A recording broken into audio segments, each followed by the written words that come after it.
Hello, everyone. Welcome to Three Essential Questions, New Mexico's business and nonprofit podcast. I am your host, Erica Yoakum. You are?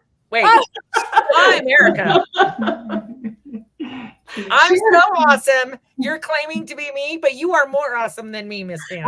So, can I be Nikki? Can you believe I fucking just did that? I'm Erica. And you just dropped an F-bomb? What a coincidence. I'm also Erica. I know I'm in the right place because oh, look, see? All right. Okay. Try that again. She's Pam Myers. I'm Erica Yoakum. Take it away, Pam. Hi, everyone. Welcome to Three Essential Questions, New Mexico's business and nonprofit podcast. I am your host, Pam Myers, and I am here with my and wonderful I'm your co-host, Erica Yoakum. Erica Yoakum. Well, it's so nice for us to be able to be on your inaugural podcast. Yes. We are here today with Melissa Evelyn and Nikki, and they're here representing a company called Logical Alternative. And when I met them, I absolutely loved their business card because the very front of it says "Wake up, kick ass, be kind, and repeat." So welcome, ladies. Thank you so much for joining us today. Glad to be here. Thanks so much for having us. We really appreciate it. Yeah. So tell us about Logical Alternative. You offer and provide tech services, correct? Yeah. Ooh, my people. Yes, we've been in business for over 30 years, I think almost 40 years at this point. Yepper. And we call ourselves digital partners. The reason we're called the Logical Alternative is because we consider ourselves to be the logical alternative to having to hire 5 different people to provide all the services that we provide. So we love to be full service partners to our clients. Most of our clients are nonprofits, but we do have small business clients as well, and some medium size as well. And so we consider ourselves to kind of be that outsourced tech and design department to provide whatever needs you don't have resources for in-house. And I guess suffice to say that we're women owned and operated, and that's incredibly rare in the IT industry. So we bring that perspective with us when we're working with our clients. Right. That's super important. Oh, yeah. We actually listen, it's. And also LGBTQ, right? Yeah, we're LGBTQ certified through NGLCC, and one of us is transgender. So, we have that going for us as well, which is also interesting. I guess gives us that perspective. And we work with a lot of, sort of medium to large LGBT nonprofits, including GLAD and Gender Cool and a whole host of others. Yeah. Okay, so where are you guys based? Because I've been a VA in Albuquerque for 15 years, and I have not run across you guys. So I'm thinking are you in Santa Fe, or are you based in Albuquerque? We are new. We moved here last year, about exactly a year ago this week. Oh. We had been in Seattle for about 17 years, and last year we moved to New Mexico. So we are in Albuquerque area, but we are new. Yeah. Welcome. Oh my gosh. Yeah, when I started my VA biz, I would say, I'm a virtual assistant, and people would go, "Ooh, but you're really here." So IT was like IT was not. It was definitely something that was from the Star Trek universe. Yeah. So it's awesome that y'all are here, and this is great. I'm so excited. Yeah, it's great. We founded the company in Florida. We both met in high school in Clearwater, Florida, a couple of years ago. 30, 40 years ago. Yeah. And phone activated. Yeah, all right. We've been in the company there for many years. It's a family affair as well. My mom was the bookkeeper. My dad, when he was with us, he'd come in and sweep the floors in the office and do anything and everything.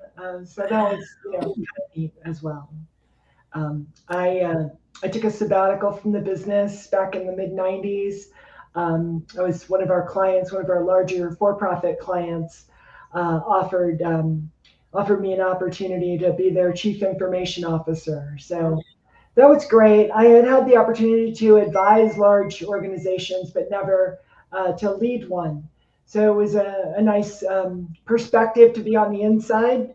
And I found that very helpful, when working with our clients at consulting gigs, having been in the chair of a lot of folks. And also, most of our clients are smaller, certainly nonprofits, I guess, Stephen, by that standard, they're large nonprofits, but small in the global scheme. The company I was CIO for was a multi-billion-dollar company.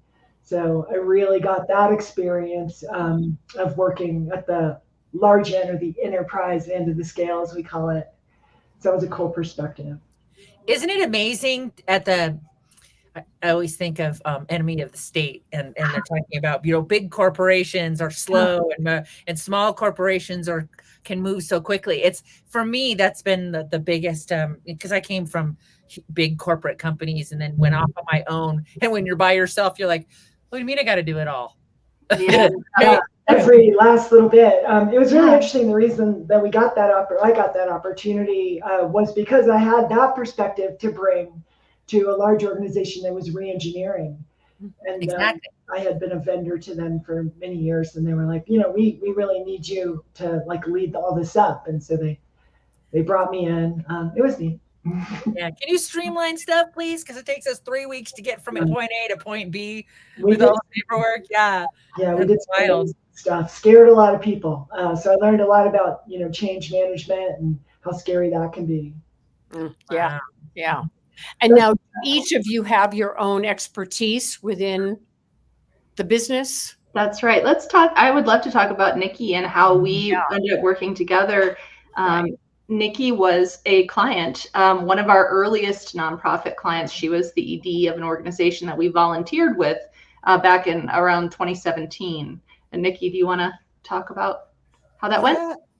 Yeah. So in 2017, that nonprofit was little. It was a mom and pop kitchen table nonprofit. And I had been hired on. I was, I think, the second full-time employee at that point. Oh, wow. And Evie and Melissa showed up and said, we want to help. What ended up happening was we forged a friendship and a working relationship, and Evie and Melissa brought to bear all of their experience and helped the nonprofit go from being that kitchen table nonprofit that had a couple of laptops to having cloud files, to having an actual email service, to having a website that was professional and up to date, all of these things. And at that time, Melissa helped us create a brand new logo. I mean, they really shepherded that organization from being, shoestring and tin can, rubber band, to being a really professional, tiny but mighty nonprofit that, because of their help, we were able to segue into a national market. So when I started, we served just the Seattle area. By the time I stepped down in 2023, we were serving people in 8 other countries as well. Wow. So, and it's thanks really to the technical expertise and the creativity and knowledge base that Evie and Melissa brought forward to us. So it's been exciting when they invited me to join them in 2023. I thought, well, heck yeah. I mean, I love what they do. And their values show up in the way they work and who they want to work with, and striving constantly to meet people where they are. If we can meet them financially, we do. We can't always. Sometimes folks show up and they're really, they're not at that point yet where they can actually hire someone. But even in those instances, we're able to give them advice and able to give them some ideas. Okay, so if we're hearing you say these are your goals, this is what we suggest. This is where we suggest you start. And when you reach this milestone, will you call us back, because we would love to be able to help you. So it doesn't happen too often. I think most of the time we're able to say yes. And you guys are like totally simpatico with how I ran my VA biz. Like I just looked and you have your prices on your website. And that was like a whole big thing when I was starting out. Do you do that? Do you not do that? And my thought was a great thing. Yeah. Tell me your thoughts. Yeah. So my thought was it prevents a lot of tire kickers. My goal has always been to create relationships with the people I'm working with where the money is like, I mean, of course I want to get paid. I want to feed my family and all that, but I want to build a relationship where we're more concerned about taking you to the next level rather than the nickel and diming for every little thing. So like I sold packages where it was about this much time a month. And if we used twice as much that time one month and no time the next month, it all came out in the wash. It was more about building that relationship. To me, that was always first and foremost with people and sharing my knowledge. I've spent countless hours over my 15 years of saying, let's just jump on the phone, spend 15 minutes, and I'll tell you if I can help you or if there's some quick answer I can give you. And I mean, one of my favorite ones is get a domain-based email. Yeah. You want to be a real business, you got to have a domain-based email. It can't be @gmail.com. Right. Sorry. Let's look at things like that. So it's great. Yeah, this is pretty, I'm all excited because I get asked, I built my share of websites. Thank you very much. I don't do that anymore. And look, now I have somebody to go, hey, look. They're awesome, right? Because we are still enjoying building websites. Well, see, and so how I morphed, I went from being a VA, being hired by my business, who's now my business partner, as his COO, and now I am the CEO of a $1.5 million company, which is a huge, that's a growth pattern that I never saw coming. Right. But so I don't have the time that I do, but that is, building is kind of like, because it's my artistic, I get to bring out my artistic side, that type of thing. So I get the enjoyment at the building. I just don't have the time anymore, but now I have somebody to refer to. Yay. So one of the neat things about what we do, because we have so many nonprofit clients, is we've really learned how to navigate the grant space. So we're able to connect a lot of our clients with opportunities that are out there, that services like TechSoup, for example. But there's a huge disparity, right? You need knowledge workers in your nonprofit. And if you don't have folks with the skills, you can have companies like Tableau and Microsoft and Amazon giving you free access and Google. But if you don't know how to configure an SPF record and host records and whatnot, you're hosing. But what we can do is we can come in, we can help our clients obtain those grants.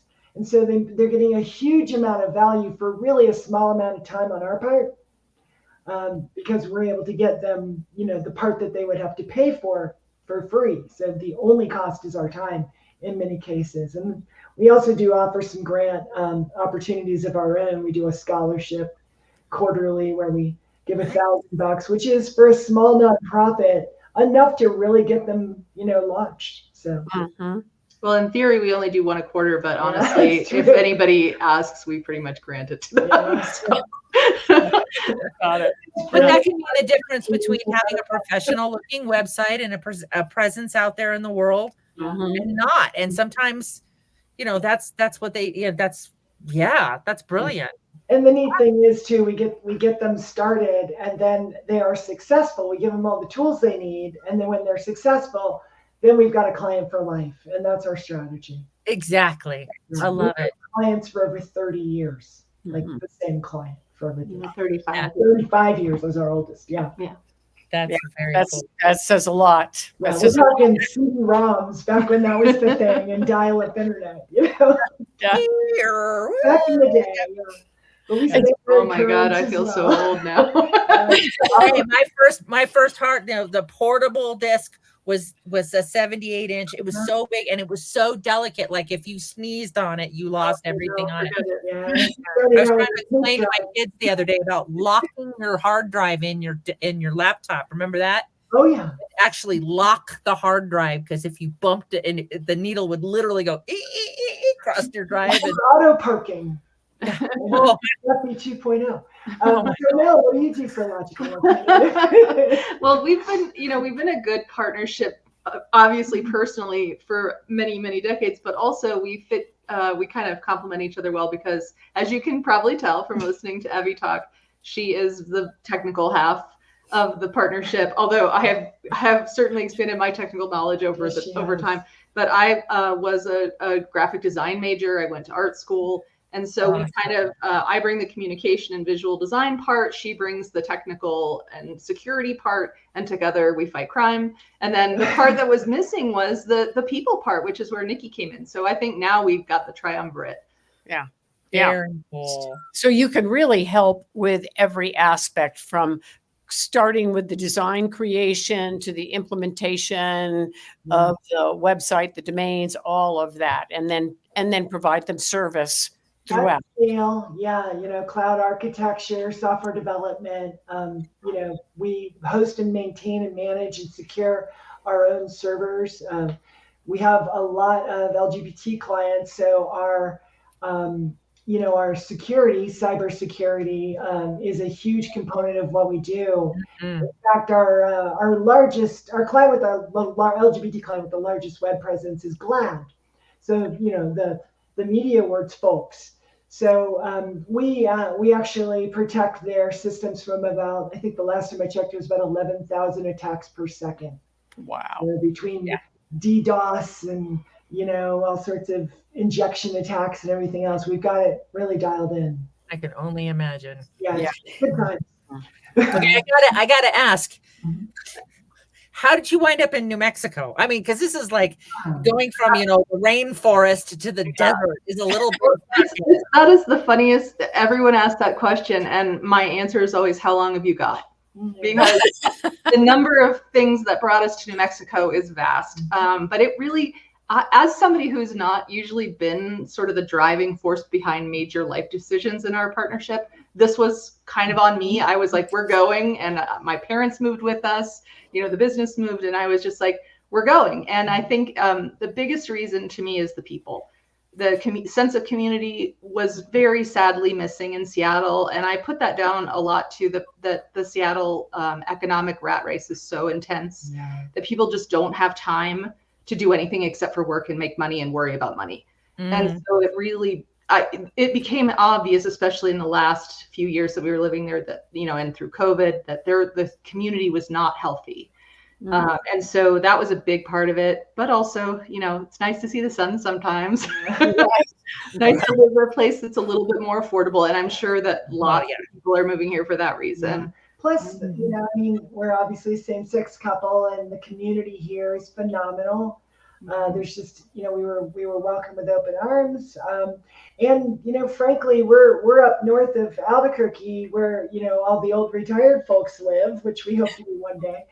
And, I have hobbies. I hang out with all these old ex-military guys, and, they're as nice can be. I think it's a small community. Shame is, a valuable thing. And I think everybody behaves better because of that. Yeah. You know what I mean? There's not a culture of being a jerk. It's just not the same. Whereas when you live in a place with more people, there's more anonymous, there's people who feel more anonymous, so. Right. Yeah. So it's been great from all aspects, but folks in our community. And the food, don't forget the food. I gotta ask, because I ask everybody who moves from out of town, because I got a story too. Driving. Yeah, so we're north of the city. We operate our business from our home. So for us, we pick when we commute. I am a person who I'm a radical pragmatist. So I have structured my entire life and business around being efficient. I go to the grocery store at 2:30 in the afternoon because no one's there, right? Right. And so we live north of the city. Traffic is a lot less here. We don't have a lot of the same socioeconomic pressure, so it's easy. And so we can focus on what we do well. Yeah. And I have to say, I've driven in many countries around the world. I've lived in many cities here in the US and driven in all of them. And I have thoughts about aggressive drivers in many places in the US. Albuquerque ranks, if from most aggressive being a 5 to least aggressive being a 1. I would say Albuquerque is about a 4.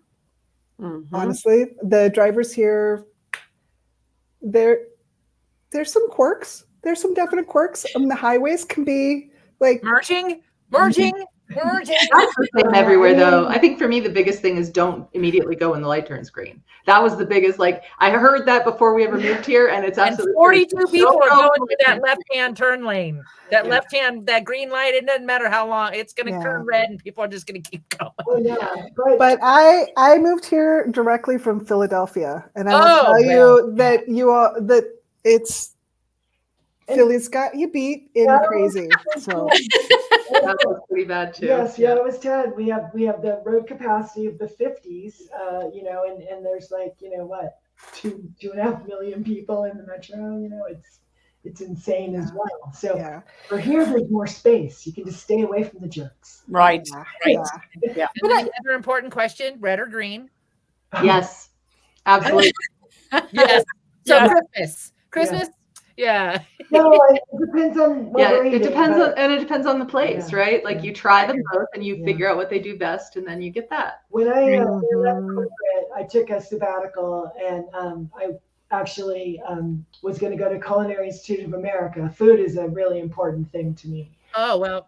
So I watched in a really fancy French restaurant for, 8-9 months, and learned how to debone turkeys by the hundreds and, all that stuff.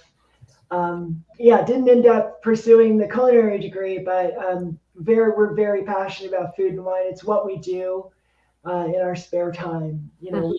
We go to wineries, we fine dine, hospitality. Both of my grandmothers were chefs, so we have at least one client that is a winery.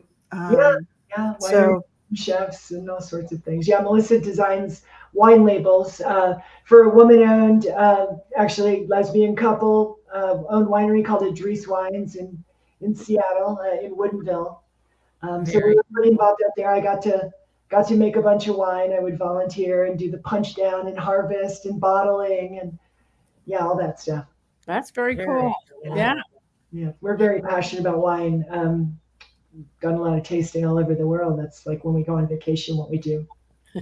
So what's in? Oh, go ahead, Pam. Do you have a question? No, what was you going to ask? So who is your ideal client? Yes, thank you. Well, I think you touched on it earlier when you were talking about building a relationship. And I think we even say that on right up front on our website. Trust relationship is a huge thing for us. We don't honestly have a preference for whether nonprofit or for-profit. I mean, we love working with our nonprofits. We love it. But, we also have some great clients who are for-profit. If they're doing good work in the world, if they're showing up in the world authentically, if we can build that relationship with them, the rest is we're pretty flexible. Size doesn't really matter. Budget doesn't really matter. It's that relationship that's key. So does that answer your question? We really try to meet people where they're at, but just a little bit on the philosophy of all that. I think our typical client, where we're really successful at helping them, has, I call it organic evolution, right? So they've developed these processes in their organization with the tools that they had available and the skills they had available, and they put them into practice. And those processes scale out. They get to a point where they can no longer be managed because they are cumbersome at volume. So for me personally, where my skills can just give this radical strategic advantages, where I can take a system like that and then I can work with the folks, design a new process, and it becomes a radical time saver. We've got some case studies on our website of specific examples of that. One of our clients, Washington Immigration Solidarity Network. They're out in Eastern Washington, and they help undocumented immigrants with resources, like helping them on a path to citizenship, or with food or medical resources, whatever they need. And so we've developed a whole system for them that we've been working on for like 5 or 6 years now, as their budget and time allows for change. Mm-hmm. Does inbound call center management. There's a hotline that can stitch together and provide the resource to their client. It's multilingual, very cool stuff. They also have so that's the part that Evie did. And then I also developed a partner portal website for them that has discussion groups and tools for their partners, their community partners. Very cool. Yeah. So we're kind of like come in and done end-to-end solutions for them, for their whole organization. We figure out where people are at, what their challenges are, and then we try to figure out how we can design and implement some technology that like makes their pain go away. Right, exactly. My tagline was, "I love technology, so you don't have to." Yes, we have a similar one. We say like professional design and technology are not just for big business. Yeah. And then, but the one that Pam quoted earlier is actually our corporate motto, which is the wake up, be kind, kick ass, repeat. Yeah.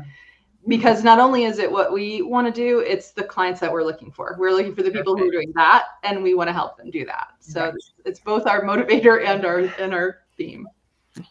Most awesome. Yeah. And then again, with we've got there's a startup nonprofit working out of the Netherlands that we met at the Creating Change conference in New Orleans, and they are putting together a resource for Muslims who are LGBT. In parts of the world, that's a death sentence. Yes. And, as a trans woman, that's something I can relate to, because it almost is in this country, in certain places. Yeah. And so, we were able to put together a solution that is completely secure and anonymous. That was their primary concern. So we were able to use our security expertise for that. And for WASM, I mentioned them earlier before, because, of course, you're dealing with folks who are undocumented. They want to be very, very careful who has access to that database. Right.